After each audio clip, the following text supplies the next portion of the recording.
All right, here in the tail cone of the 767, this long duct right here is actually the APU bleed. Okay, it goes right into there, right into the cabin. Okay, this is the pressure bulkhead. This is right behind the cabin where the people sit.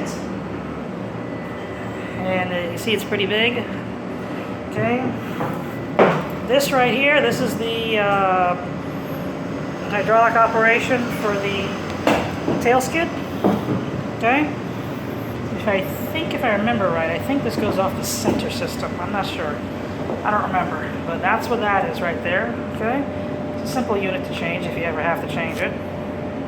It's just a little uncomfortable with these stringers here, but whatever. Okay? That's the tail skid right there. This is the jack screw. Okay? This is what you see in the... This controls the big surface. Place ladder between service cars. That's exactly what we're going to be doing because we have to get up there.